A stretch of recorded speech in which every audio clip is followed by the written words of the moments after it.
رسول اللہ صلی اللہ علیہ وسلم نے فرمایا، اللہ تعالیٰ قیامت کے دن میری امت کے ایک شخص کو چھانٹ کر نکالے گا اور سارے لوگوں کے سامنے لائے گا، اور اس کے سامنے اس کے گناہوں کے 99 دفتر پھیلائے جائیں گے۔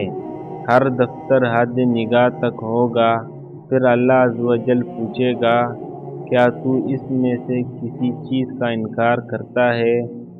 کیا تم پر میرے محافظ کاتبوں نے ظلم کیا ہے؟ وہ کہے گا، نہیں اے میرے رب۔ پھر اللہ کہے گا، کیا تیرے پاس کوئی عذر ہے؟ تو وہ کہے گا، نہیں اے میرے رب۔ اللہ کہے گا، کوئی بات نہیں، تیری ایک نیکی میرے پاس ہے۔ آج کے دن تجھ پر کوئی ظلم و زیادتی نہ ہوگی۔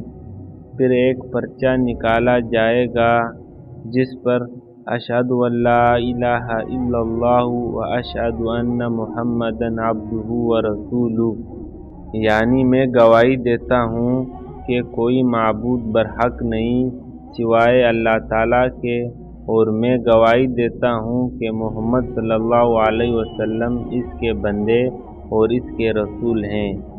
یہ لکھا ہوگا۔ اللہ فرمائے گا، جاؤ اپنے اعمال کے وزن کے کانٹے پر موجود رہو۔ وہ کہے گا، اے میرے رب، ان دفتروں کے سامنے یہ پرچہ کیا حیثیت رکھتا ہے؟ اللہ فرمائے گا، تمہارے ساتھ زیادتی نہ ہوگی۔ آپ صلی اللہ علیہ وسلم نے فرمایا، پھر وہ تمام دفتر ایک پلڑے میں رکھ دیے جائیں گے اور وہ پرچہ دوسرے پلڑے میں۔ پھر وہ سارے دفتر اٹھ جائیں گے اور پرچہ باری ہوگا۔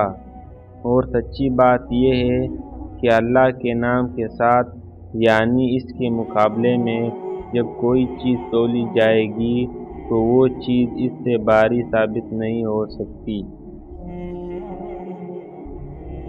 تمام مسلمان بھائیوں سے گزارش کرتا ہوں کہ ویڈیو کو لائک، شیئر اور سبسکرائب ضرور کریں۔ جزاک اللہ۔